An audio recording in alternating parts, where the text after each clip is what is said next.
you sorry you came tonight? I didn't say that. Good. Because I'm delighted that you did.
Hello and good evening. Star Trek The Next Generation, Season 3, Episode 18, Allegiance, first aired back in 1990, but here in 2026 on Live Long and Podcast, we're just getting started.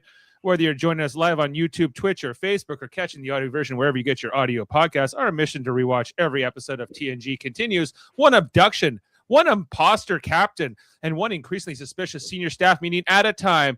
And now, here's your captain, the guy who bursts into an old drinking songs at the slightest excuse. If you ever stop, call security, because that's not the real Dave. I'm your host, Dave Mader.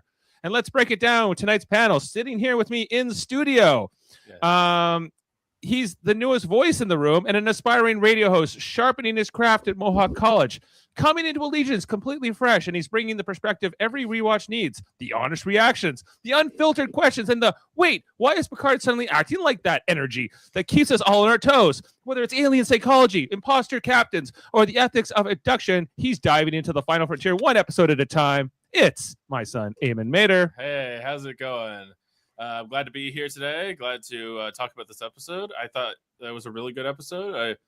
It's very funny. My generation, I watched this episode and I just thought, oh, this is just Among Us.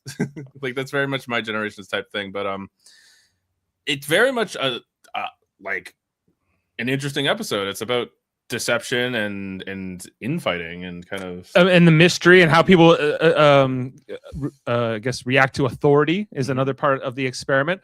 But let's talk to the rest of our panelists here. Eamon, coming in next, our technologist and cynic in chief, the first to question the alien tech, the chamber's design, and whether the Enterprise crew should have spotted the imposter a whole lot sooner. It's Jody Simpson. Hey, Dave. Eamon, Jeff, Jody. All the Maders are. Yeah, you're like the only one on the panel without the last name Mader tonight. So. I'm a little. What's the word? I guess I'm. You're like the angry guy in the prison room coming in. Who are all these people? Achalna. Yeah. We have no use for laws. All I know is those clear hockey pucks are terrible. Oh yeah, the red hockey pucks. But Jody, you did win a curling family bond spill this one, so you're kind of an honorary Mater, really. This is true. He's been assimilated. He's been assimilated into the family. And no one can resist the Materhood. Also coming in here with his hot takes, my brother and Eamon's uncle tuned into the ethical calculus, the morality of the alien study, and the crew's obligation to question authority, and the philosophical implications of identity and trust. It's Jeff Mader. Hey, got a bone to pick. In the intro, where's my name? I've been on the show before. You're there. Was it there? Okay? I wanted an addendum. Can I be Jeffrey Tubes on the intro? Well, next season I might make a new one, and then we'll put you on there. But Chris gets to be World Mind. Well, he gave that a special request. I didn't know you were. No, you were going by just for the record, I'm not the chief cynic. I am the chancellor. Thank you. The chancellor of the academy of goal cynic. Maybe in the 31st chancellor century. of cynicism. or the 32nd century. But here in the 24th century is what we're talking about tonight. Yes, we're talking about Allegiance. This is the, I think, 66th episode of Star Trek: The Next Generation. 16th episode, I believe. The 18th episode of the season. Yeah. But it aired back on March 26, 1990, written by Richard Manning and Hans Beimler, who both went on to work on not Babylon 5, Deep Space Nine, and directed by Winrick Colby. This episode features Captain Picard finding himself abducted from the Enterprise and held in a chamber with other prisoners, while a doppelganger replacing him behaves strangely and gives increasingly disturbing orders. Jeff, how was this one for you? Okay, this is kind of a quick take on this episode. I think this episode is an amazing premise. Like with the whole, should we something's wrong with the captain, but do we have the balls to actually declare mutiny? Yeah, declare mutiny, or relieve him of duty based off literally no evidence whatsoever, just hunches and feelings. And even that, they have Deanna Troi, who's the queen of hunches and feelings, and she even said there was nothing wrong other than he's acting weird. Mm-hmm. But the execution of the episode toward the end kind of is lackluster. To me, this episode should be a little longer. If they had a little bit more time to flesh out. It was only 40 minutes, right? Couldn't they have They're all 45 minutes, guys. They had to have commercials back in the day. It's not like now where they, an episode could be like an hour and 8 minutes, or this hour's, something else. You had to stick to the format. I didn't need 15 minutes of Picard macking on Crusher. I just didn't need that in the episode. Wasn't that the best part? No. That was like the clip I played at the top because he's just like, she's like, "Are you sore you came tonight?" She's like, "I did say that." Well, I'm glad you did. It was just overkill for me. Definitely felt like it could have been like 5 minutes shorter. You feel like this episode was too long? No, specifically that sequence. The sequence in the quarters? Yeah. Well, this is still in the era where I guess they're this on again, off again relationship with Crusher and Picard. Okay, so I've watched episodes of TNG before, but it's been a while, and I haven't been watching through with you guys. Is this a thing that they had, Picard and Crusher? Yeah, more or less. It's kind of been written right into the show's DNA from the beginning, like that they have, because Wesley Crusher's father, Jack Crusher, was Captain Picard's first officer on the Stargazer, and his best friend. And it's kind of awkward to go after your best friend's widow, ain't it? How did he die? Like, if I go, are you going after Jane? Any of you? You shouldn't. It's not right. So I'm putting it out there now, but how did he die? He got killed in the line of duty. He got killed, on a mission Picard was leading. A woman has needs, though. I mean, a woman does have needs, but it's true. She more objects to the fact that he's her commanding officer. But anyway, guys, Data's fully functional. It's fine. Right, and they're not in the direct chain of command with each other, so that would work better. So anyway, there's the stuff with Crusher, but that's not really Picard. That's someone pretending to be Picard. I think that the more interesting story for me is the prison cell laboratory experiment. Very much so. And the three aliens we get in that, in particular the Myzarian and the Chalna guy, Isak, who we've never seen before and we'll never see again, but no. It's kind of Jody, you've been quiet. To get back to that, what Dave said earlier about how 45-minute episodes and stuff like that. Mike in the chat actually said something pretty good. If it aired today, it would be 2 separate episodes. We would have gotten the Captain is Being Weird episode, and the next episode would then be Rats in a Lab episode. Right? Like they wouldn't even explain to us that this isn't Picard. Yeah, that's right. And which would have been way better. And we've kind of for me between those two. That's true. That could have been, very. I think the first one would have been better. Yeah. There's an episode in season 1 that we covered already. Lonely Among Us, I think is what it's called. And that's another one where Picard basically gets possessed by this alien electricity thing that then merges with him. And then later this season, Picard's going to become a Borg. So, well, right. But I guess my point is they've already kind of been through the captain's acting weird. We might have to mutiny on him. sort of plot line has already played out once in season 1. This is the second time. When do you come against Captain?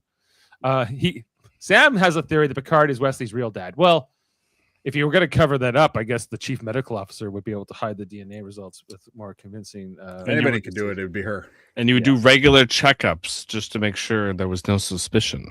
Of course, even a month before your physical. Physicals, yes.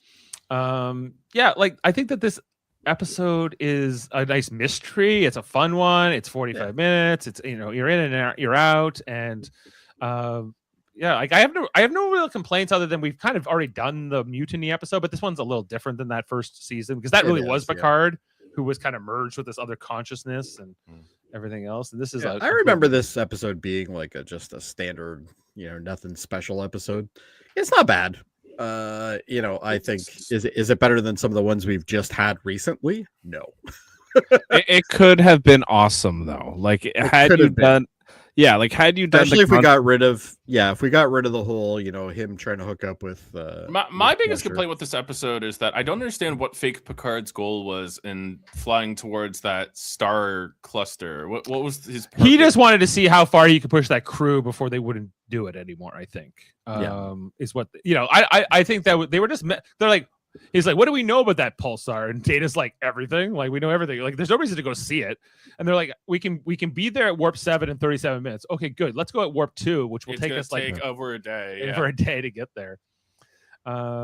Mike Elmore saying, I agree that the lab part was the best part of this episode. I like that stuff. I think that the other stuff is more fun in terms of an audience member because I think Patrick Stewart's having a blast playing this slightly different. Anytime they give him more than one character, he's happy. Oh yeah, he's like, I get to sing old He's got British a really good singing voice too. Stage songs. Yeah. He was a stage performer before any of this. So. Right. We got all that in there. We got Picard trying to be, I guess like it's allowing Patrick Stewart to kind of flex his acting muscles because he gets to play a different version of Picard. I think this is on purpose though, because even at this point, people weren't really. Like, I remember there being a lot of buzz around Patrick Stewart not being a good captain. Like, he this wasn't a good character. And I think with season 3, I think they're really trying to expand and do more storylines with him directly. Whereas, usually it's like a crew thing or, some sort of issue that happens, but nothing that focuses directly. I think this is one of those episodes that's supposed to kind of, help you understand him a little bit more as well.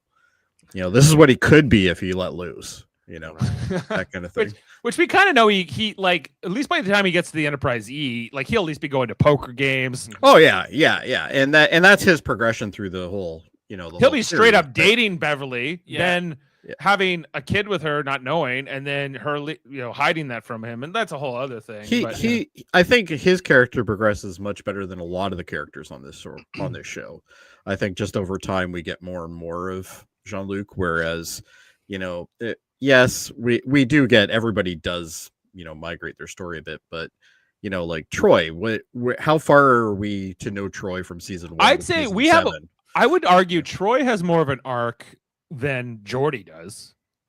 Oh, definitely. Yes, definitely. Yeah, Geordi's probably the boringest of all of them.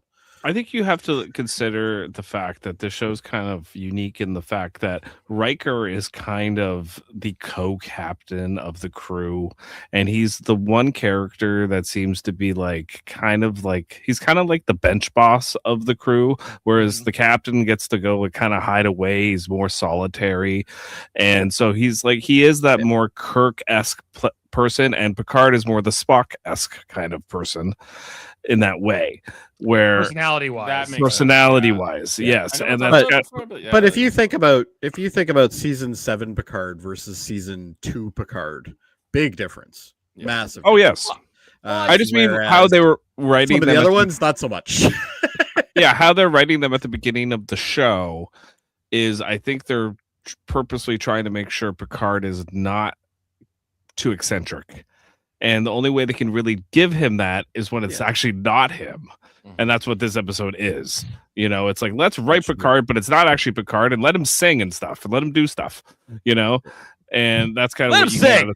Yeah, let the man sing and let him have an Man ale sing, for Christ's sake, and let him get laid sometime. Yeah, let's get It laid. almost, Yeah. it almost Okay, makes me I got wonder. a serious question is- too about that. If they have replicators in this universe and they could just create food and drink all they want, what is the significance of? There's of none, Picard Eamon, because ordering they, random- not only that they don't use money, so him Yeah. buying ales for everyone is it not. doesn't do anything. It's not necessarily. Yeah. All he did was order for them. That's Yeah. it. He didn't He pay forced for me them. for anything. He's like, I don't care if you like ale or not. You're drinking it. I'm the captain, Yeah, I'm Let's the go. captain, and Or I'm I'm now an making you alien drink all these pretending drinks. to be a captain. We did this back at school. Yeah, but We I all think, drank and sang songs. but I think back to Jeff's point is, I think in a way maybe that was on purpose to make Riker eventually the captain, and maybe they didn't realize that the Picard character was going to be, the end all be all. Well, I don't know. I don't know. also I'm just speculating, but Patrick Stewart has talked about how much he hated, like the first 2 seasons, especially filming yeah. the show. He thought he was going to leave. So yeah, the writers he know didn't even that. unpack. Apparently, The He was- uniform was part of that too. That it was so bad on his back in the first 2 seasons. Season 3, I The think, season- brought a the lot of season 1 changes. uniform looks really bad. Oh, Yeah, and it was not Hell, comfortable for yeah. them, and apparently it smelled. There's all kinds of things you can get into with that, but like I was just saying to Eamon before the show, like season 3 of TNG is when this really feels like peak TNG. Is this as good as like Best of Both Worlds? Yeah, no, but like this is a solid episode. Like, but is it bad? No. like comparing to some of the other shows we went through, like I would call it good. Nothing more or less. like Wait a second. You would take an episode from season 3 TNG over like a random episode from season 5 or 6? Is that what you're saying? Like, how is it peak No. TNG? Well, what I mean more is that like they've already hit the peak, and they're just gonna keep rolling on that train. I don't think it gets better once we get to season 4 and 5. I think it's like pretty much like they get up to this level here towards the end of season 3, and then they never really get off of it. Like they never it's like a consistent run. But with Versus- this rewatch, the one thing I will say though is that season 2 had a lot more good episodes than I remember. It did, and I think it was really interesting that years ago we did Deep Space Nine. We went through every episode of Deep Space Nine. We watched it, and I remember loving that show and thinking it was so much better than I think it was in some ways, right? Because it like some of the best episodes of Star Trek are Deep Space Nine episodes, hands down. But I would agree, yeah. but as like a 7-season show, I think that TNG is superior. Even if I agree, they're 100%. 2 weaker seasons in the beginning. Like that, I think like I would rather watch. You say you can watch a random episode of TNG for the rest of your life, or a random episode of Deep Space Nine for the rest of your life. I think I'd I'm take picking TNG. TNG. Well, you that's know? like, okay, but that's like saying I'd rather watch an episode of Seinfeld than an episode of Breaking Bad. Do you know what I mean? Because one's Like, story based and the other one is just Mhm. it's a bottle episode every episode, right? Well, like one's serialized and one's episodic. I think that's like the biggest difference between them, right? And DS9 was episodic, even though It You has could- a you could overarching skip it. plot line.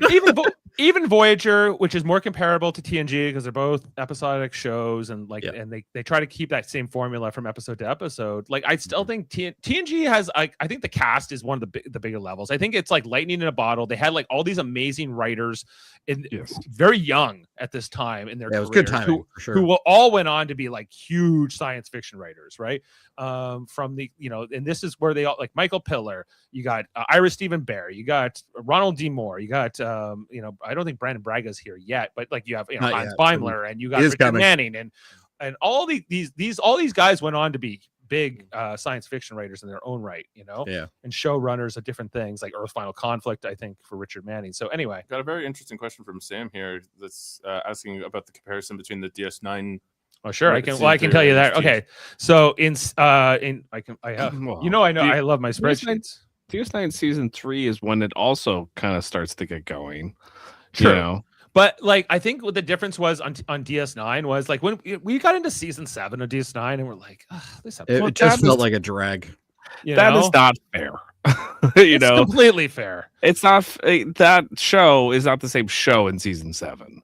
But like it'd be like if they killed Troy, or they killed Data, and then they're like, okay, we're coming back for season 7 of TNG. They nearly It's killed like, Picard at the end of season 3 of this show, right? Like Right. they were going to kill him with the whole Borg, the whole thing? Borg story, and then Riker was going to take over because there was all these contract disputes, and ultimately, they're like Patrick Stewart's like, no, I'll take less money and I'll stay, and and they kept him, And but it ended up pretty well too, all things considered. but okay, our average for season 3 of Deep Space Nine was 7.5, and to date, our average of TNG sits at an 8.2 So for season TNG 3. is significantly higher. At least compared to the people who are voting at the moment, you know, Right. and who have voted on these episodes up until episode 18, and we'll see how it will all shake out after tonight. I can probably influence that if I filled it. Yeah, in. Jody's like, all right, let me help bring that. Give me a down." minute. Yeah, bell curve that for a minute, you know. I'll screw that one up pretty hard for you. We got Mike saying here, Star Trek, Clone Wars, Captain Picard versus Alien.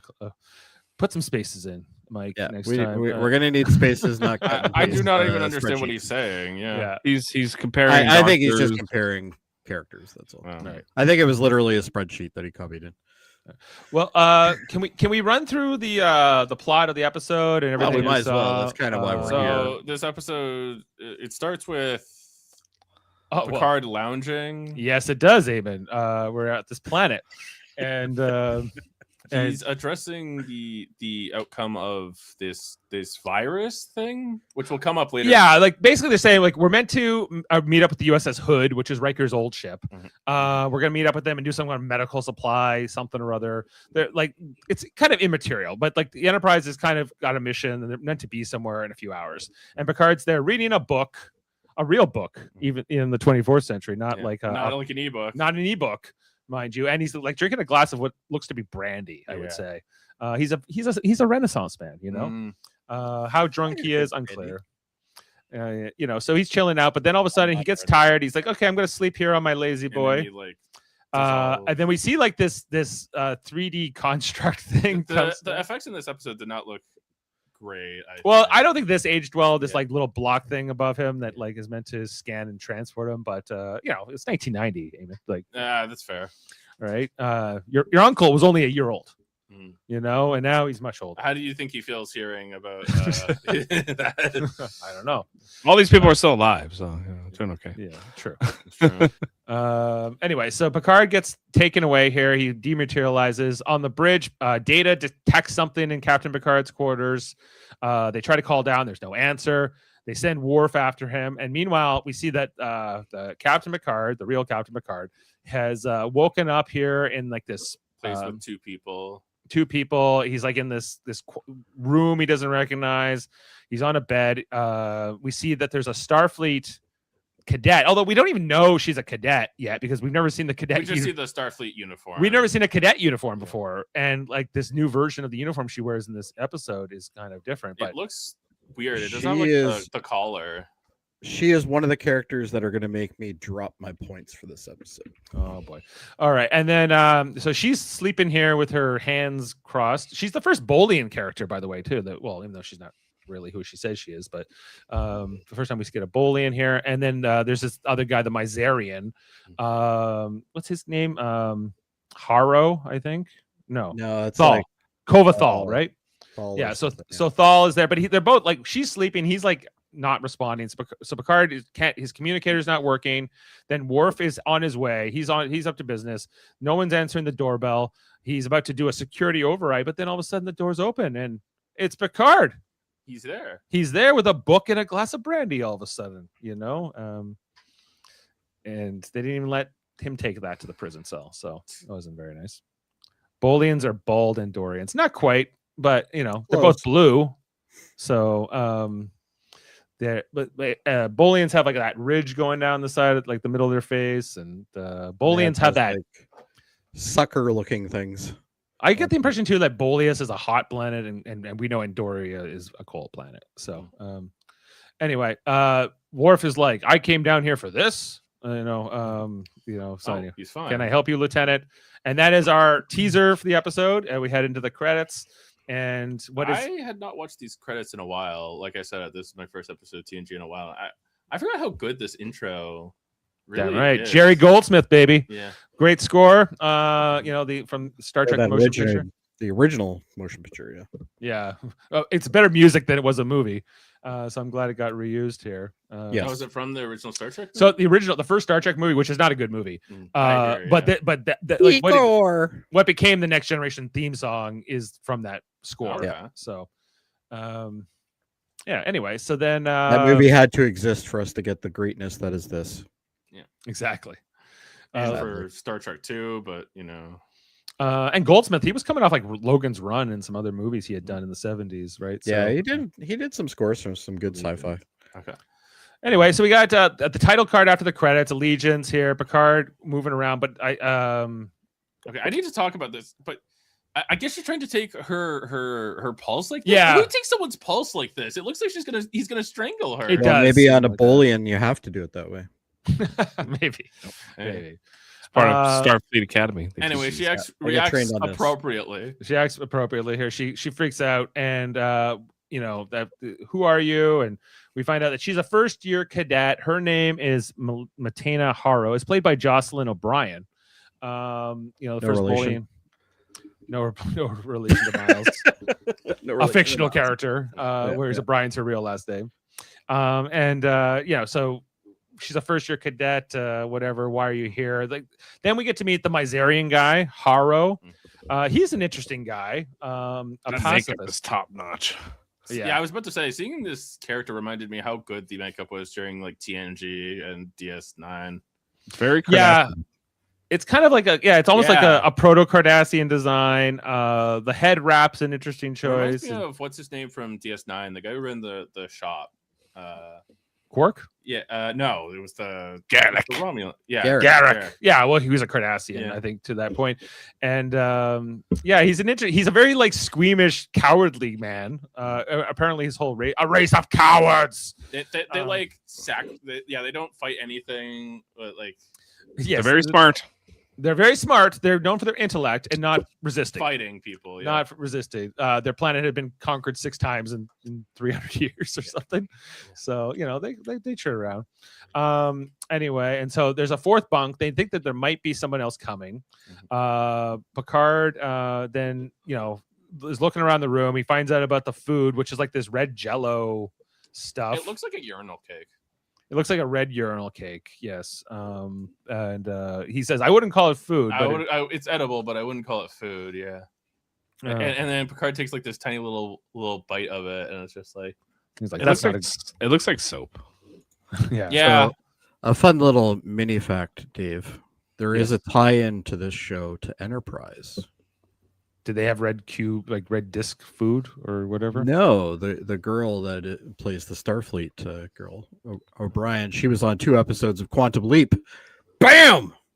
There you go. But was she also on Babylon 5? I bet she was. She was not. Yeah. All right. Well, anyway, so Picard then he starts It was looking in the for a way movie out. Mambo Kings, though. That was pretty good. Mambo Kings. Anyway. Picard starts trying to mess around with the panel on the wall that seems to control the door. But the guy says, "Don't Don't touch do it. He tried because we find out the Miserian guy, he was the first to arrive before the other 2, and that he tried to use the panel and then he was punished by some ray of beam, like a beam of pain, like a pain stick of sorts. And so you tell him, Picard, don't mess with the door. Let's just hope that we all get out of this alive, and let's not be too. Let's just be benevolent. Let's just not do anything. Hopefully everything will blow over, and it will be fine. So then we head back to the Enterprise and fake Picard, who shows up here on the bridge. He asks Data, he's like, what about that pulsar that's near us? And he goes, yeah, how much do we know about it? A lot. Oh, okay. And how long would it take us to get there warp 7? Like 30 minutes. Okay. Mr. Crusher, set a course warp 2, which will take like 18 hours. Like 30 hours. Yeah, like a day and a half. Yeah. And everyone's like, that's a weird thing. And then they said, well, we should tell the Hood we're going to be late for our meeting, right? The USS Hood. And they go, nope, don't tell them. Don't tell the Hood we're not coming, which is unusual. Then Picard asked to talk to Riker in the ready room. Right, and he's like, which is an interesting thing. Worf's beside himself. You know who really sucks in this episode? Data. Yeah. Data just like barely stares in at this people and he episode. just kind of go like that's the look on his face the whole episode. He doesn't even question anything. He never No. says a word to anybody about anything. Everyone else is kind of like, this is weird. He's like, whatever. He's like barely in this episode. Yeah, he's very passive in this episode. Jody has more agency in this episode than Data does. Right. Like we're like, it's a day off. Don't worry, you got no lines. Just show up. That's a pretty normal thing for this show, though. I know it is. I know. Like Right. I feel there's like always one main cast member that barely has anything. It's usually Beverly, but he's supposed to be third in command. Is all? It's like that's my issue. It doesn't always feel like that for sure. Anyway, so in the ready room, Picard's like, I don't like keeping you in the dark, number one, but this time I have to. But I'm gonna give some weird orders, so just be on alert, but I can count on you and the crew, right? He's like, yeah, all good, man. And he drinks the coffee, I guess. Tea Earl Grey hot, Eamon. Learn. You gotta learn. We gotta teach this kid. So What a rookie error. What a rookie error. That's Picard's drink. Yeah. Earl Grey tea. Which is an English drink, despite him being despite him being a Frenchman. Yeah, he's a Frenchman. I've always wondered why they made him a Frenchman, because he does not sound French. Well, they figure Americans can't tell the difference. So and they could have just made him English though. They didn't Yeah. need to make him French. they could have made him, they could have given him an English last name or said he was from England all the time or whatever. But nope, they didn't. But then we in Star Trek Picard, they established like his family fled France in World War II or something. So and then, he's like not really. he's kind of British French. Yeah, I don't know. okay. But isn't he in like they own a vineyard in France? They do. They got roots in both countries. I don't know what to tell you. And then so we come back to the laboratory, the prison cell here. They're trying It's to never explained what this is, if this is even like a real place or where this is. where they are. No, we never find out where they are, how far away they were from their planet, their ship, or any of that. But Picard and the cadet are trying to break into the door. He's trying to Mr. Miserian keeps telling, "Don't do that. I wouldn't do that. You're going to get us in trouble." And I think Picard is also trying to tap out prime numbers. Yeah, that's what she was to infer so intelligence. we understand numbers and arithmetic, and the Miserian guy's like, they can hear us talking, but he's like, yeah, but maybe they don't know written language or spoken language, or whatever. Anyway, so then Picard, he gives up on the door for a minute. He starts questioning the cadet, like, why are you here? What's your specialty? What's special about you? He's trying to figure out the connection between. What's the connection between you and I and this other guy, right? And she said she's really good with warp coils or something, and but not good enough. Like, she's not as good as a chief engineer. It made more sense to abduct Jody if you wanted an engineer or somebody like that, right? And also her people, the Bolians, have some kind of beef with another species or something, but they, she doesn't think that that's why they would be kidnapped either. So Picard's just run through theories. And this is where he's like, the Miserian guy's like, my people have no enemies. It's whatever, right? And Picard does push back on that. Where's that? My race has no enemies. None? The last 300 years of Miserian history, your planet has been conquered 6 times. We've survived by not resisting. Miserians value peace above confrontation. Peace above confrontation. It just sounds like they're afraid to fight for their cause, really, to me. Right. Well, I think Picard has the same viewpoint of the Miserians. But what we'll come to learn is that they all treat authority very differently, right? That's kind of the whole point. Miserians and the Chalna being the opposite of him, right? I think this is the point where the Chalna. And then this is where we'll get to meet Isak, the Chalna. I don't think we've had another Chalna since this guy. I always found him such an interesting character in this episode. He looks like a boar. He looks like a pig man, or something. He looks like a Kazon. He's like a proto Kazon. We see he immediately draws his weapon, and the aliens allow him to have this like big dagger sword here. But Picard is able to talk him down by saying, "We mean you no harm." And we find out that the Chalna are a species Picard is familiar with. Yes. Yeah, he visited their planet when he was captaining the Stargazer all those years ago. Call back to the Jack Crusher discussion we had earlier.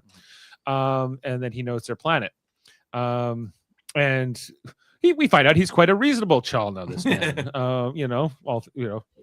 A pretty reasonable anarchist, honestly, all things considered. Yeah, they almost remind me of the Klingons in some way. Like I definitely got that feeling. But too. they're a little like Klingons are more about structure and yeah, Klingons aren't anarchists though. Klingons are not anarchist. They are very much, they believe in hierarchy and all this other stuff, right? Whereas the Chalna, maybe a libertarian viewpoint, if you will, compared to whatever else. Because the Chalna, we find out, are a species with no laws, no hierarchy, no governments.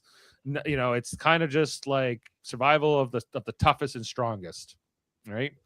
I struggle to believe that such a society could exist with beings this intelligent, but yeah. Well, maybe it wasn't always like that. Maybe they weren't always anarchists. I don't know. Anyway, then back on the ship. we got poker. We got the senior officer poker game. We got snacks. We got drinks. And so they're playing the poker here. It's Deanna, Data, Jody, Worf, and Riker. And going here, but then Picard Why does shows Data need the little visor? What is that? What is the? He's a robot. Like, what is he? He wants the visor for style. Why does Worf have the baldric? I guess is the. Why does Riker have a beard? Why does Troy tie her hair up in a bun? These are all questions that we can't answer. But Picard is here. Yes. And he says, "Hey, Jody, I see that our engines are at 93% efficiency. I want 95." He says you could do it later, but then Jody says, No, I'm going to go do it right now. Oh yeah, of course, Captain. I'll get up to 95. So they invite Picard to join the poker game, but he decides weirdly instead, I'll observe the poker game. So they like he's just going to hover there, and it kind of seems like he does. Don't kink shame Data. That's a good one. Anyway, so we got a hand here between Riker and Troy. Troy is able to beat Riker. It happens very quickly, and then Picard starts clapping and very good, that was amazing. It's just very awkward, like this is the weirdest thing ever, right? So then Picard pulls Troy out. He's like, I want to talk to you in private, right? He's like, how are the crew doing? Are they scared, concerned? Is anybody talking about me? Is anyone talking about me? Have you heard anything? So I have to ask, does Troy have like empath powers? Because that's what I got from the dialogue. Yeah, so she's a half betazoid. Okay. So her mother is from this planet of telepaths. Okay. And her father's a human. So she's only half, so that means it only works when the plot requires it. Yeah, and sometimes she can tell if somebody's an imposter, and sometimes she can't. This is one of the times she can't. Which makes sense. Because this alien's technology. Well, they explain, I guess, later on that they copied the exact memories of Picard. Right. The alien technology is so good that they not only are they impersonating him, they know everything he knows. They can impersonate him to a much higher degree than just like looking like him, right? They basically know what he knows. They knows what he knows, but they're not him. They don't think like he, and they're interested in other things. But anyway, he's like, "You'll tell me if they say anything about me, if they, the crew coming, right?" Yes, she's like, "Of course." So it's similar to the conversation with Riker, but it's kind of a weird one, and she kind of is left, a little off by it. A little bit time later, we go back to the prison. Now we got all four guests here. Isak has now taken off his his weapon. He's now talking. He's like, "My people, my name is Isak. My planet, my name means fighter. My given name is Isak. It means fighter. Oh, but half the names in the Chalna language mean fighter. My Zarians, your names all mean surrender. We are a peaceful race. They're French? A race of thinkers. It's like the Germans and the French. Actually, ironically, you should say that because Isak, the guy who plays Isak, actually is a German voice actor. Oh, interesting. There might be like some vocal modulation they're doing to him. That growl. Yeah, it's I would imagine, yeah. Yeah, it's interesting, right? But he also does He's definitely doing some of the voice. Yes, He does voices, so it wouldn't shock I wonder if it's ADR, if they did it Could've after, because it looks pretty good for ADR. because he's wearing all these crazy teeth and Yeah, makeup. you're right. and, You might not be able to voice it at the way. Anyway, so then he's talking about all of his all the people he's killed and everything else, and the bullying cadet gets kind of squeamish about it. But then the Miserian guy's like, "Oh, I know all about you. You're a bunch of anarchists. Your society sucks. Not like us great Miserians who we don't put up fights. We don't mess around." Kind of starts a bit of a conflict here. Yeah. The hoodie that he has is pretty impressive, though. Picard's basically like, break it up, you two. Break it up. Yeah, he's constantly having to mediate here. So then Isak checks out the food, the red disc stuff here, but apparently after It's poison to him. it's poison to him, and he is not having any of it. He doesn't. He can't. Was it actually poison? like- I thought he just said it didn't taste good. Yeah. So They're saying, he says, I can live for 3 days, maybe 4, but no more. right. He's like, "Is this mean And he you has have to eat nothing?" somebody. And then the Miserian guy's like, "Does that mean you have nothing to eat?" He's like, "Oh no." And then I got at least 3 meals here. Picard The cannibalism is definitely highly insinuated. Yes. well, it's not cannibalism; they're different species. So the vor, I guess. but Oh, fair. but he's like, "Picard, you will let him eat me, will you? Please, No. Picard." No, hold on. We still have plenty of time. We have to. Yes. He's like, "How long can you live without food? 3 days, no longer." So their species. Now we have a time limit. That's Yeah. a great screenshot. That is a fantastic screenshot. He's like, "Am I lunch?" I can't tell whose expression is funnier between the two of them. They look like Muppets. Like it's They really ridiculous. do. Yes. Well, it's a moment in time, but yes, it's definitely something here. Anyway, so Picard has more urgency here around all this. He needs to figure this out, and They should have called that girl Blue Jean. Yeah, Because she's She's like got like the zipper down the front. to date, I think she's one of the only Bolian characters with hair as well. Yeah, because they're usually bald, right? They're usually bald, but Well, maybe that's a mistake that she made, or that they made. or maybe some Bolians have hair and some don't. Well, but, I think this was what? probably the first Bolian we've ever seen. So Is Deep Space Nine running yet? no, no, it won't be running so- for another 3 years. So yeah, that's what I thought. So like, what's comes up in with on the her? 6th season, I think. Have we seen this uniform yet in No, TNG? no. Okay, so this is the first version of this uniform Yes, this on is the first the Star version. Trek show. It's pretty similar to the main Starfleet uniform, just without the collar. But the collar's different, yeah, and obviously you got the color on top and the black on the bottom, but even this idea that cadets had division colors that they kind of That doesn't really make sense. they kind of retcon that back and forth, and depending on what outfit they're wearing, sometimes they're Well, all that red, could also have been a mistake from the aliens as well. maybe.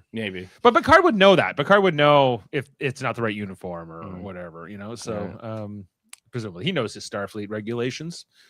We head back to the Enterprise. Fake Picard. He's shown up to Beverly's sick bay for his physical, which Picard never wants to do. He volunteered apparently she has to nag him about it. just to establish he's completely healthy and completely normal, and there's nothing absolutely wrong with him. She asks, Because the whole point of this experiment will be to push how far they'll accept his chain of command. Like how crazy can he get before they say no. They say no to him, right? And then Beverly's like, "Are you dying? Do you have some kind of disease? Is something wrong? Like, are there others? Wouldn't she know? She's his doctor. But he might be hiding symptoms that she's not picking up on, right? Like, so she's kind of Yeah, they got medical scanners. Yeah. Well, the medical scanner doesn't pick anything out, but there's a true. chance there's something she can't detect. Anyway, he's like, "I'm fine. It's all good. I'm just messing with you." Do you want to see me tonight? And then he's like, "You want dinner tonight?" And first she thinks in the lounge, in a public place, but no, he says in his quarters. In his quarters, and then she's like, "Oh, well, maybe." He's You're like, just "That sounds- full of surprises. Aren't you full of surprises?" And she's gonna be. She's very happy about this. I don't think she's sad about it by any means. Anyway, Do they have we, prophylactics in here. the 23rd century? maybe we head back to real Picard in the prison cell. They're gonna try. They have to try to break out. He's like, "We have to try to escape." He's like, if we stay in here, Isak doesn't have food. He's going to eat you. And if we try to, like, the Myzarian argument is, if we try to escape, they might punish us. They might try to kill us and kidnap 3 new people or 4 new people. Well, and He's like, that's I know the narrative that he gives the minute he meets them. Like Right. don't screw with these guys. And Picard acknowledges some of his argument. We He's don't like, know what they'll do. He's like, I acknowledge that, like, there's a possibility, but we don't really have an option here. I'm not going to just sit here. I'm not going to sit here wait for Chalna to eat me, So I got to, or you first, and then, like, after he eats the Myzarian, he's moving on to Picard. Let's get real. So it's I might go for the girl first. She's pretty annoying. Anyways, yeah. So now he says, "Oh, I can shatter this panel." Yes, not very sturdy. So he smashes it and pulls it out, and the girl here, she uses some like random lingo. Yeah, there's always one of the parts of TNG that bothers me is when they need science stuff to happen, they just spout words. It's called technobabble. Yeah, and I actually think in this era they did much better job with it. With the technobabble we get now in some of the new tracks is nonsense. That's fair. I haven't watched new tracks, but like, and it's all nonsense. But like, I think like this techno, it just always sounded more credible to me. Maybe because of the age I was when I saw it. Anyway, so she says she can like cross route something. They're gonna try to hack this thing, get in there. And the Myzarian guy the whole time is like, this is a mistake, and then the door seems to kind of partially open, but before they know it, they got zapped. The green zap of somebody pain. shone a green light on them and they really hated it. Yeah. I think the acting in this part is not amazing. They just kind of like they don't even like fall to the ground. They like slowly collapse. They slowly go to the ground. Well, we're not. Yeah, we don't know how this works though. This could be like just it seizes all your muscles and that's true. Yeah, creates a lot of pain. It's not pleasant, I guess. I do like that screenshot though. Go back. It looks like Picard's doing like a moonwalk. Look like they're doing a weird dance. Yeah, they're at like a crump. And he says, Isak is like, yeah. He's like, oh, I warned you. Right. So they're all down. And then Myzarian man is like, see, I told you. Yeah. Dumb. Why wouldn't anybody just punch him at that point? Well, they couldn't. They were in pain. Picard wants to. Yeah, he definitely does. Okay, now we get to the scene you were all complaining about at the beginning of the podcast. This is the dinner scene with Picard and Crusher. It just doesn't add anything. I don't understand. How about the fashion? How about these civilian clothes that they're wearing here? This shirt. Picard's in the same robe shirt he always has. Picard's sense of fashion has always been weird to me. It's like he looks like he belongs in like France, like the time of Jesus. It's like like the rags. He's Space Jesus, damn it. He's Space Jesus. That's Cisco. That's Cisco, actually. Yeah. No, I think they're fine. I think that the dress looks nice though. I think you can put Gates McFadden in almost anything, and she looks great. So. Yeah, and so this weird romance flirt that's going on here at dinner, and she's like, "You're full of surprises, Jean-Luc." And then he's like, "Well, maybe we should give it a shot, us dating." But she's like, "I don't know if I'm ready for that. I kind of like where our relationship is at." What if I was no longer your direct superior? What if? And she's like, even then, Wesley never comes up in this conversation at all. That's true, yeah. But I guess he's about to go out to Starfleet Academy in all reality here. So then Picard starts playing this episode. Huh? Is he? Oh, he's briefly. He's in it here and there, but he's mostly just making looks and stuff. Yeah, he's mainly just doing like the warp drive stuff and yeah. Anyway, Picard plays the music. He asks the doctor to dance. They start slow dancing around. We even get a smooch here. But she, then she's like, I don't know if I'm ready for this. And then he's like, I think you should leave. And then he abruptly says, okay, fine, go. Leave. It's just like he's like, I'm not going back to HR to do another one of those. Seemingly giving her what she asked for. But, I think she was like, well, I was playing hard to get. Don't you know this game? This is the 24th century, 23rd century? 24th. 24th, yeah. So this is the 24th century. Like, he knows the women are in charge now. I guess so. So then he's like, good night. See ya. But it's also like the smirk on Patrick Stewart's face as he plays this. She's like, if I didn't know better, I'd say you're playing a game with me. He's like, no way I would ever play games with you. I'm not playing a game with you. Bye. Bye. Night.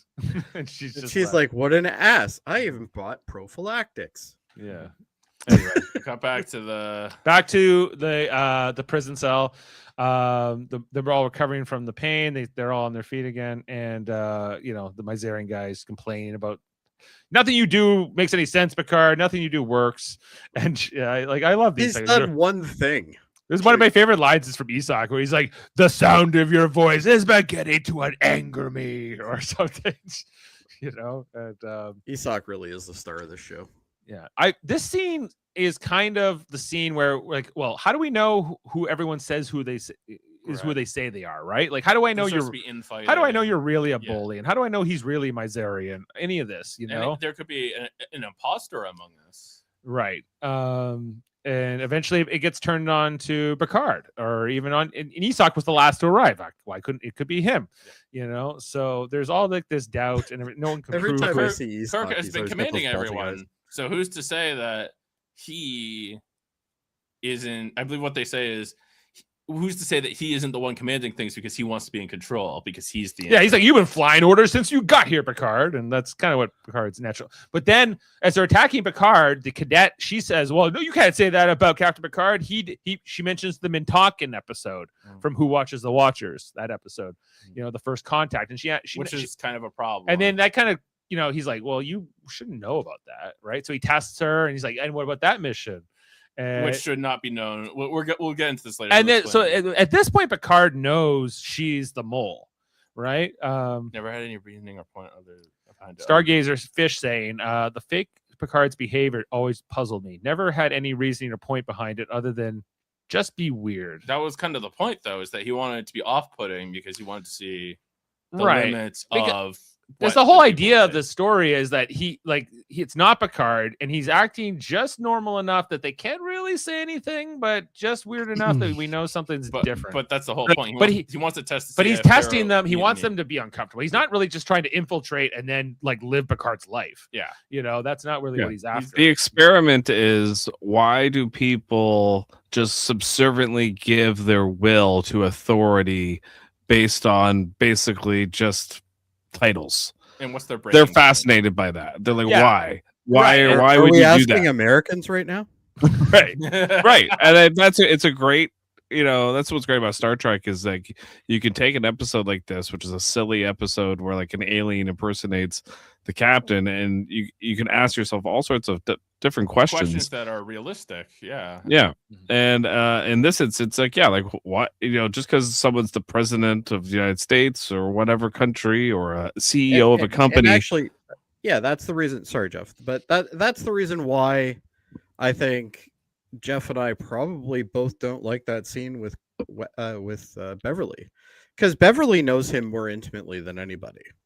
Well, She's gonna pick up on him being completely weird, and she's gonna instantly, bring out the old tricorder, have a look.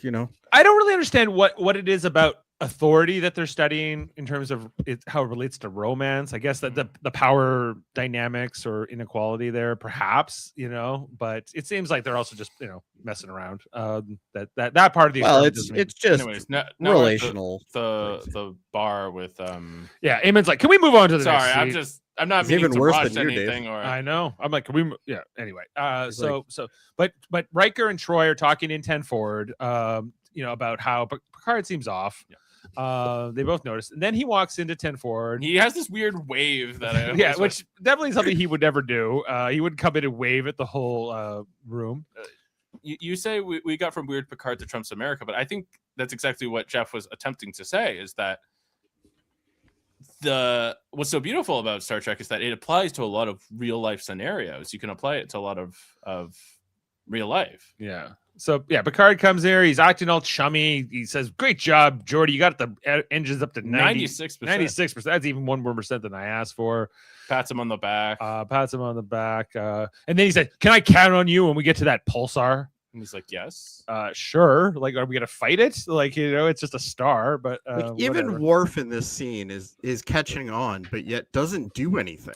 Well, Worf's very loyal. That's the whole point. The previous episode was Sins of the Father, where Picard like came to bat for Worf. So even Worf in particular should have even more like loyalty to Picard in this moment compared to the others. Yeah. And then he orders this round of ale. He's like, the finest crew in Starfleet, ales for everyone. Which, as we established, doesn't really do anything.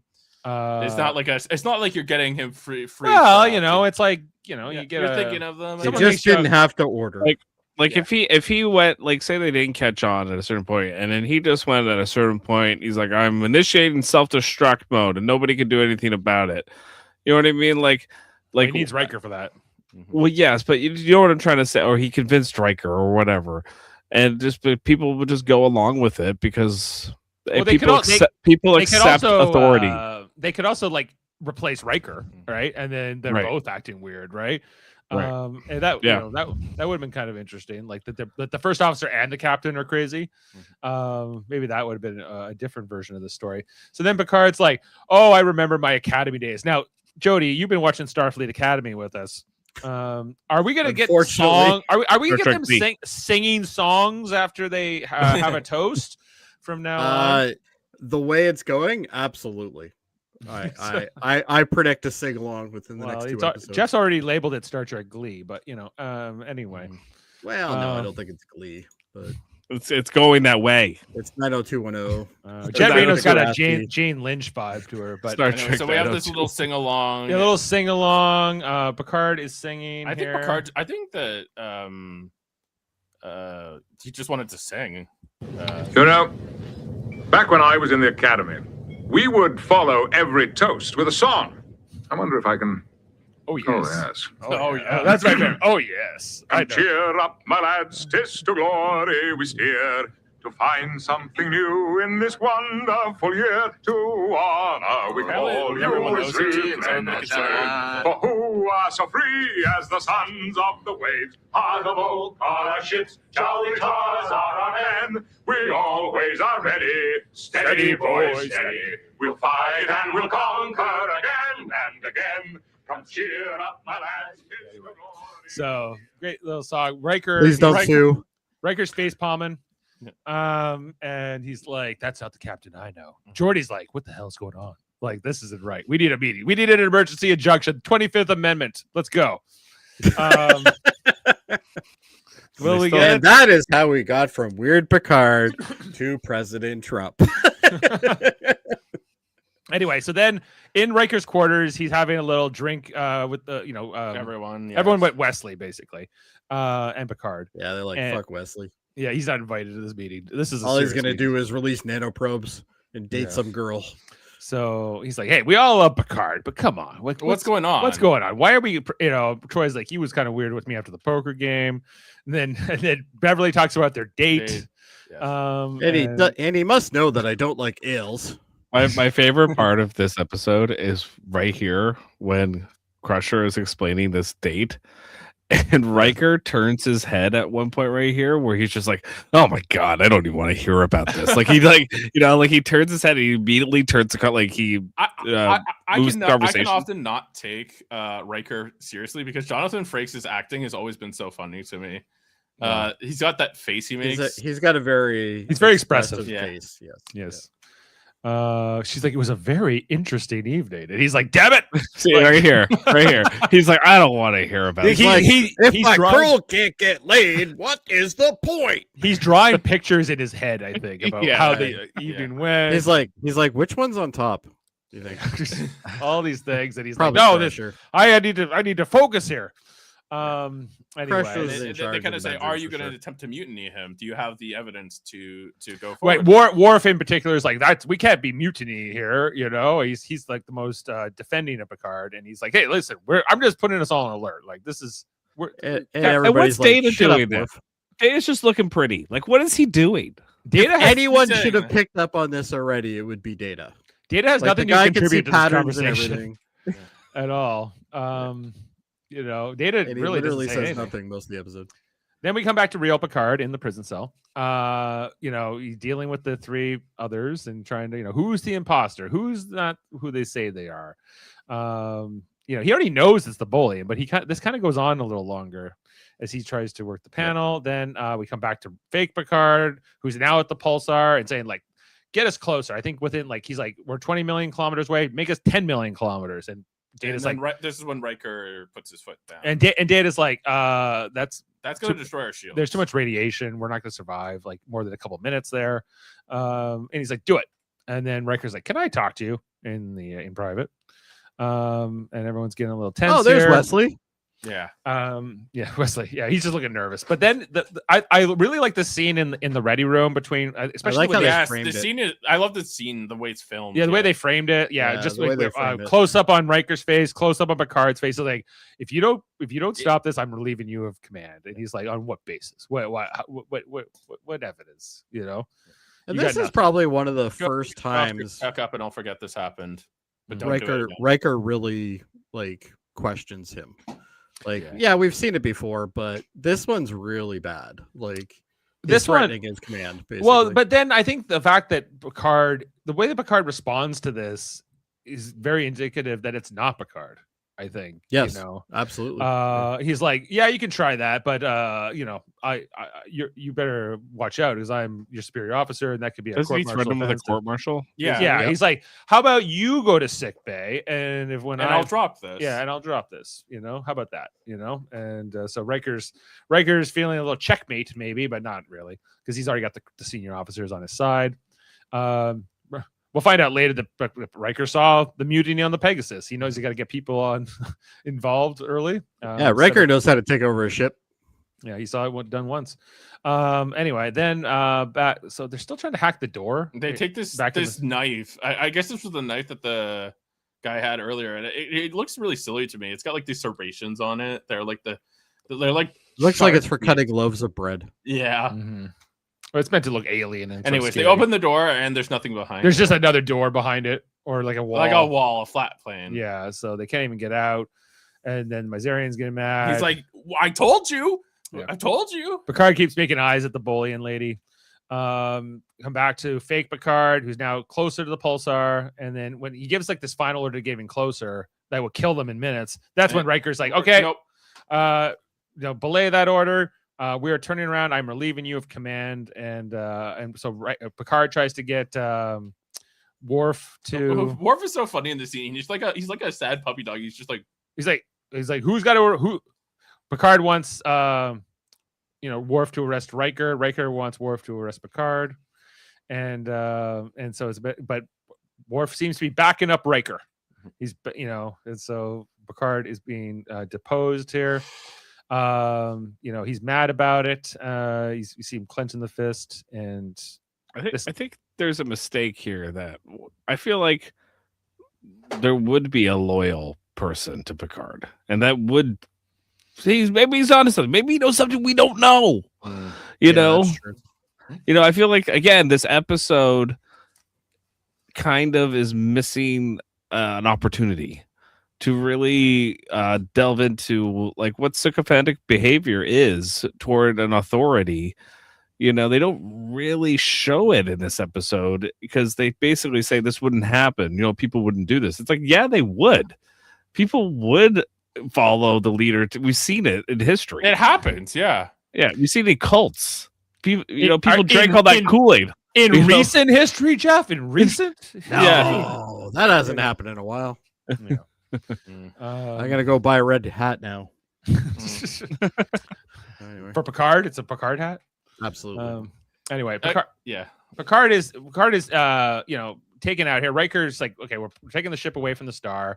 Then back in the prison cell, real Picard kind of deduces everything. The Mr. Detective Dixon Hill himself said, I've had enough of this charade. Have it you. And then he directly confronts the cadet. She's like, what? He's like, you know what I'm talking about. And she's like, no. And then he kind of deduces anyway, so he kind of goes around discussing what the reason is for the Union, which is the way that they view authority, I believe. Right. Well, Picard is the commander, trained to command and lead. You got the Myzarian, who is Mr. Structure and order, and then you got Chalna, the anarchist, right? And then the cadet, who's meant to obey his commands and do whatever he wants, and and be on his side. But he's like, there's no way that a cadet would know about that mission you mentioned, and then I tested you and I asked you about something else, and that's classified. You don't know any of that. Who are you? I'm done with this. And then she transforms into like 3 people. Yes, who I believe are played by identical twins. These aliens. They have the same last name. I saw that. Yeah, identical triplets. Maybe even triplets. Yeah. So that woman, she splits into 3 individuals, and then it said, "Oh well, we replaced you with copycat, or like with copies." And Chalna, Mr. Isak, he's not happy about this at all. A duplicate. I would have loved to have seen what happened to the 2 of them when they went back to their planets, like and everything else. I would like to see like what did these guys do in the other people's planets and impersonating them? What were they doing on the Chalna planet? That's the one I really want to know. Like what? Because what? I want to know more information about the suits they're wearing. He was just being a really nice Chalna. Right. He's like, I think we should have a government. How does that sound? Yeah. I'm willing to bet on their planet Disco is not dead. Anyway, so he basically takes everyone back to their home, or their where they're supposed to be. The Miserian guy was probably like, "Hey, let's start some wars. What do you think?"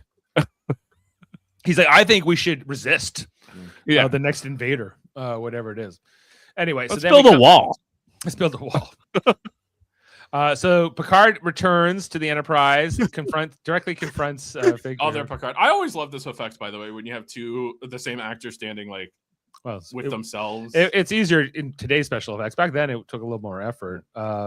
Anyway, but they point the phasers at them. Yeah, and then we got the 2 Picards looking each other down, and then we see fake Picard turns into the alien. And now they got 2 of them, standing in front of them. How could but Picard is giving signals to Riker and the rest of the crew that he wants to imprison them while he talks to them, like, why would you do the experiment and why would you do all this? And we didn't assault you. And he says imprisonment is its own assault. This look on Riker back. Riker's just like, I told you so. This is what I mean by Jonathan Frakes. He's just so pleased with himself that he was right. Well, if you're a Riker, you'd be pleased too. I would. Apparently, he was cast. Majel Barrett really pushed for him in particular because he's so much according to them, like Gene Roddenberry. They have the same birthday, and they're I guess that this idea of being kind of mischievous, being sort of a charmer and whatever else is something, at least how Gene thought of himself, and Riker is kind of an embodiment of the way he saw himself, at least on some level. Anyway. But yeah, playful. Anyway, so yeah, they got that little scheme here. Data does one thing useful. He's in on the plot. He's like, oh, I know eye signals. Okay, let's create a little force field, and then Worf gets involved, and he's doing his thing, and then he says, "Worf, do it." Basically, and he's like, "And hit it." Boom. Gene OMG is literally me. I'm just as tall and handsome as. I'm willing to put money on it that Jonathan Frakes is a much better person than Gene Roddenberry was. I would probably agree with you. Gene Roddenberry was also very eccentric and kind of eager, he was a creep. Interesting guy. Let's say that much about him. But when a young Jonathan Frakes wanted to get the job, he's like, yeah, I'm just like you. Yeah, for sure. He's like, spitting image. Oh yeah, I thought I was looking in a mirror. I think reincarnation, and you're not even died yet. So anyway, So once the aliens are in the captivity, they don't like it because they can't stand it or whatever. And he's like, we weren't hurting you. We were being really nice. We gave you red Jello and all kinds of things. We never saw a toilet, so I don't know how that went. In the corner. It was in the corner. It was a piss bucket in the corner. It's fairly easy to be a better person than good old Gene. Well, that's true. He still gets venerated by a lot of Star Trek fans, but anyway, so Picard releases it. He's like, my little experiment's over. He's like, now maybe you'll remember that next time you mess with people. He's, imprisonment and assault. How does it feel, basically? How's it feel? And now we know about your race, and we know how to imprison your race. Them, yes. So these guys' prosthetics are fantastic, by the way. Oh yeah, and we never see them again. So never. I guess they took all this time on these, and never got to see them again. Picard's warning, I guess, was well taken. And then he leaves, and then everyone's like, okay, let's go meet up with the Hood, the original mission. And then Riker's like, well, he was a pretty convincing doppelganger, but not quite like you. He's like, You yeah, sang better. yeah, I have a hard time to believe you're that good of a singer. I'll be interested to hear Singer. your report. I'll read your report, number one. Oh yeah, you know. And then here comes Dr. Crusher, who she was at that meeting. Like, you know, she thought, but I guess she's not thinking about any of this. And she's like, hello, Jean. Wait, go back to Riker. You know he's thinking again. You know what he's thinking. Yeah. You know, he's like, you were about to have sex with that alien Picard. She's Think like, about that. That would have been great. You didn't even know. yeah. You didn't even see what he looked like when he turned not into I would have Picard tagged in for you. anymore. That's what he would have said. Don't forget, like Picard. What is Riker- this? What is this look? Why is she pleased to see this new Picard when she was having dinner with the fake Picard? What is she happy about? I don't get it. This end of this episode really weirds me out. I think know? we're supposed to believe that she thinks that she has seen other- a side of him that he doesn't show. And Yeah. Does she you even she's know amused about by all? it. Yeah. Like, It's not a great ending. I got to Yeah. tell you. this is the end of the episode. Because right? I think because she's part of that scene earlier. No, if she hadn't been, then maybe this would work a little better for me. But that she's like, oh, are we in a relationship now, Jean-Luc? Maybe we are gonna be a couple. And he's like, okay, engage. Not to mention, Yes. you got a comment? Yeah. Doctor, I don't know what the I don't know what you're talking about. I don't know what you're talking about. I gotta click on here. All right. Well, that's the end of the episode. So, does anyone got trivia? Double Yeah, I'll do it. F. I figured that the sexiness wasn't here today, so I had to replace it. All right. So Well, I guess I'll replace it. okay. If you're up, Jody. I'm up then. All right. The Offspring from 1990 and Allegiance with the minimal sets were written as part of a balance to the series budget after the spending on Yesterday's Enterprise. So I guess that one went a little Yesterday's hot. Enterprise? Is that the TOS That's- episode? No, yesterday's Enterprise. Yeah. No, it's episode 15 of this season. It's a really good one. Considered to be one of the best It's ever. Yar. It's when Tasha Yar comes back. Yeah, it's kind of this alternate timeline where the Enterprise C gets removed because this is the Enterprise D, right? Okay, yeah. And so the Enterprise C is like the 20-year-old ship, and it comes into the future by mistake, and it changes the time. It's a great episode. I really Alright. recommend It is a good episode. But so they had to cut back after this episode? Well, that Yeah, episode was so because they spent expensive too to much make. money. This one they had to So that the, makes sense. This The entire two episode, after they didn't yeah. spend as much money on. Yeah. So what's the guy's name? Esox. Esok's outfit is modified and later becomes Morn's costume on Star Trek Deep Space Nine. I thought there was something familiar there. Yeah. Wow. Yeah. Captain Picard's quarters are seen for the first time to be on Deck 9, room 3601. So there you go. I the amount of makeup and costumes in this episode they looked expensive. I guess. Well, so. I think when you already have the makeup and you already have the prosthetic machines and all that. But these are all new makeups. This is all like that they're not going to use again. like Well, I I think they mean more the sets. There's not really any new sets. I think right? sets Like, are they're little like they basic. cost more Jody, than that makeup. hoodie looked impressive. It did. The inspiration for Allegiance appears to have been from Rod Sterling's teleplay, 5 Characters in Search of an Exit from 1961, which is a Twilight Zone episode. Yeah, I was like Rod Sterling. Yeah. So there That you go. definitely makes sense how this would be like a Twilight Zone episode. So this is the first of 2 episodes in a row, along with Star Trek: The Next Generation's Captain's Holiday, which Picard spends most of his episode not on the ship. So there you go. And this does take place in Captain's Holiday is the next episode. Yeah. It is the next episode. You're right. So past that, what else do we got here? The song in which Picard's replica leads the crew is Heart of Oak, a traditional British song, is an official march of the Royal Navy, the Royal Canadian Navy, and the Royal New Zealand Navy. See, there's nothing French about this guy. He's singing Commonwealth songs. That's a Canadian song or a It- British song that No, it's a song that they traditionally march to for the Royal Navy, which is the British Navy, the Royal Canadian Navy, which is obviously the Canadian, and the Royal New Zealand Navy. But not the Australians. They're not the Australians. They have like, their own. screw It's this probably song. something to They do don't with get to beer and stuff. Yeah. Its original lyrics are as follows: "Come cheer up, my lads, 'tis the glory we steer to add something more to this wonderful year. To honor we call you as free men, not slaves, for who are so free as the sons of the waves." Wow. And then the chorus goes, "Heart of oaks are our ships, heart of oaks are our men. We already are ready, steady boys, steady. We'll fight until we'll conquer again and again." This song was written in 1760 by David Garrick. Garrick. Garrick, David too. You got the name.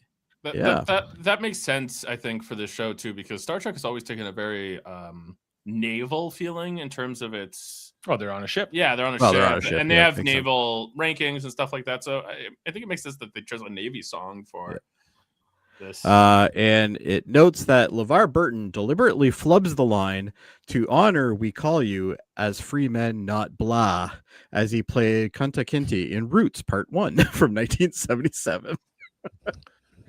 So what's the reference? What's the he connection refused to to say Roots? slave. Okay. Because he played one in the miniseries Roots. I see. Anyway, that's it. All right. Well, thank you, Jody. You should probably go to ratings, I'm thinking. Yeah, a couple comments here while you were off that. One saying that like the Chalna makeup is probably a reuse of the Nausicaan makeup, or I guess could be. We haven't seen the Nausicaans yet, right? So I guess they'll reuse it for that. They'll reuse it. Yeah. Yeah. But I'm as French as a baguette, I swear, or a badget. The card means French and name only in French. Is that what it means? No, I don't think so. France was conquered and culture destroyed in World War III. World War III, and that's why he's British now. Yeah. Great Britain, of course. Great Britain, of course. All right. Well, we're at that point of the episode where it's time to score it and rate it. Let's go to ratings. All right. I'll go last. Jeff, what's your rating for this episode? It's like a 7.5. Like it's a solid episode, but it could have been a great episode had they just like maybe tweaked it. It would have been better. Yeah, they could have tweaked it. They could have they never should have told us that it was fake Picard at the beginning. They should have made it ambiguous, and then it would have made the mystery a lot more interesting. Hard to tell the two stories if you don't know one of them's. Well, that's why I think it should have been 2 episodes. Yeah, I gotcha. Okay, 7.5 from Jeff. Eamon? I will go with a 7.1. Okay. It's just it's a good episode. It's just, to me, it was standard. There was nothing special about it. It was good. And that's kind of where I would leave it. All right. Jody. Jeff is reading my mind. I was thinking 7.5 myself. So Jeff and I, we've been syncing lately. Yeah, we're on the same wavelength. You know, I'm a bit of a homer for these these TNG episodes. Maybe I like them more than I should. Well, I can't tell by your ratings being generally above 9 or higher for the last 10 episodes. Yeah, he has a 10.1 on here. I'd like to point out. Yeah, well, it was that good. 1. Well, it is yesterday's Enterprise. I'm going 9 for this. It was I loved it.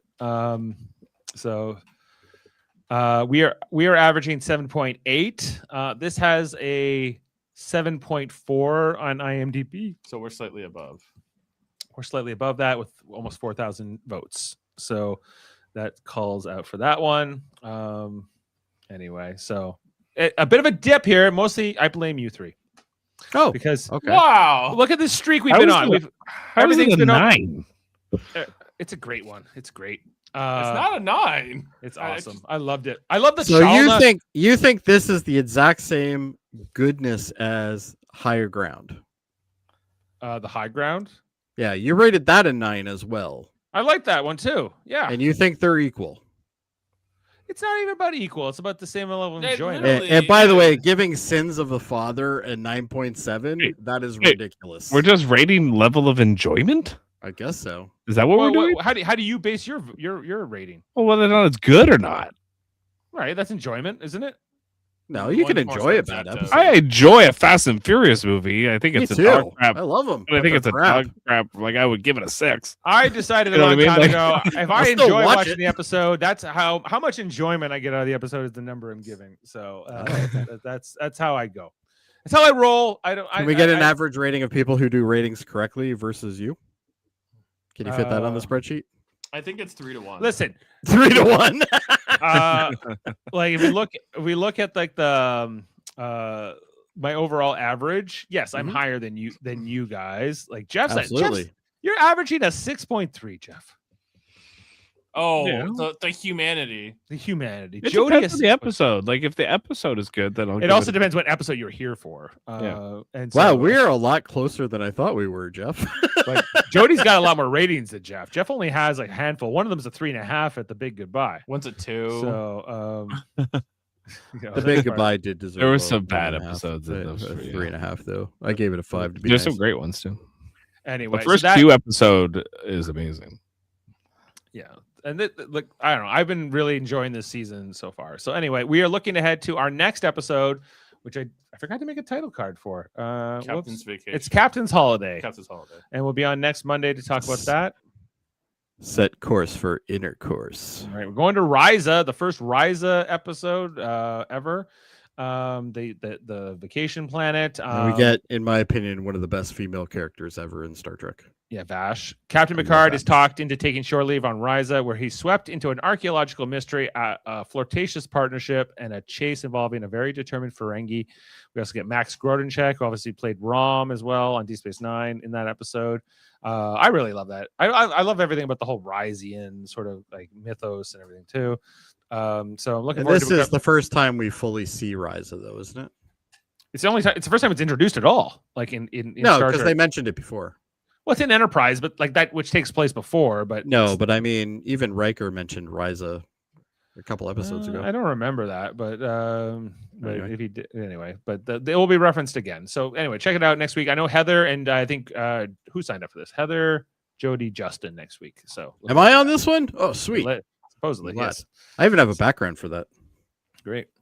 Anyway, we'll be back next time here on Live Long and Podcast to talk about that. Also, check out on Thursdays. We're covering new episodes of Star Trek Starfleet Academy. We are on this Thursday. Begrudgingly. I won't be here because I'm going to be on another podcast, but Chris Murphy will be hosting for Vox in Excelso, the 4th episode of season 1. Look out for that. Featuring Rob Ricardo here. on the So, title do you card. think that they're just Kurtzman's running out of names, so he just has to like throw out the old Greek dictionary and just try to? with Latin? But yeah, it's Latin, I mean, yeah, sorry. yeah. They like I don't know, like the Kurtzman regime. They love these Latin names and these Like long, every complicated- second episode has a Latin name to it. Like there was an episode of Discovery called "The Butcher Cries Not for the Lamb's like, something crazy, Not like for the this- lamb slaughter or something. Like like these long and like they'll do like these weird like Latin names and everything. yeah, else but anyway. you know what? The original Star Trek did that too. They do it way more. Anyway, They do it way more. because they only do 10 episodes a season, and it's like the 3 of them will be in Latin. Anyway, look out for that on Thursday. I'll be on. Hey, did you see this one? Our another channel in the United Federation of Podcasts talk about Face Off. Nicolas Cage and John Travolta. Face Off. That's a good movie. Anyway. I like that movie. Check I out the could eat other. a peach for hours, Dave. Yeah. Yeah, exactly. I could eat a peach for hours. If that doesn't screw you up, I don't know what will. All right, and yeah, we definitely will. Okay, and I think those are all the plugs I have tonight. What do we leave you with here? There's 3 quotes I never played, so I'm going to play them in succession. We'll see you here next time on Live Long and Podcast. Thanks to the whole panel, and have a great night. Stay safe out there. You're a very attractive woman. And you're a very attractive man. An ale for me and for my officers. In fact, ales for everyone. Here's to the finest crew in Starfleet. See you next time. Beam up some Star Trek content with Live Long and Podcast. A roundtable movie discussion with Hey, did you see this one? And take a peek into the darkness with Heard Noise. Must Investigate with Michael Chan. Watch us duke it out on trivial debates. And let's chat about TV with the Super Mato Brothers. It's all here on the United Federation of Podcasts.